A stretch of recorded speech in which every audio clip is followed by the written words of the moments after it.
Why am I not afraid for this tornado warning? I even read on the internet right now to evacuate the Seymour area that I'm at.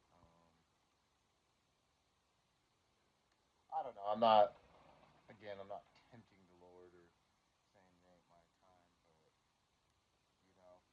what good is it gonna do if I freak out right now?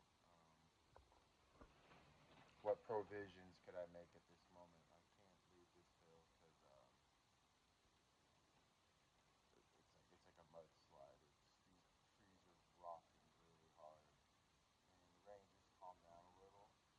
I thought I heard something. I was like, I'm like, oh man, this is the train they're talking about. Like that's what I'm sitting in here without electricity. It actually feels really good with the breeze though, naturally, but just life, y'all. What good is it for me? Like, what cubic stature could I add to my stance by worrying about it? There's nothing I can do. I'm not gonna freak out because it's been a rough few months, and this ain't my first rodeo. I'll tell you that. And it's blowing out. I think I can get a tornado taken out. It is what it is, but I don't think so. What do I know though? Looking kind of like the devil with my eyebrows here,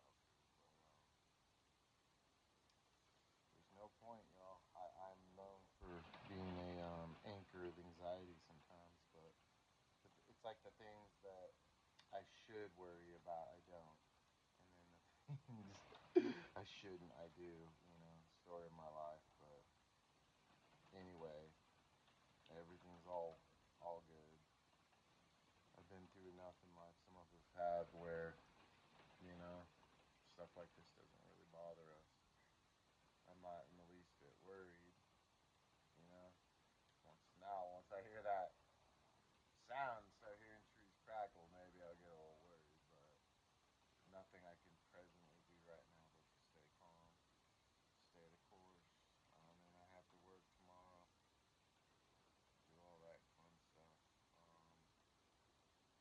Yeah, but my advice is try to be calm in the storm, y'all. Life's full of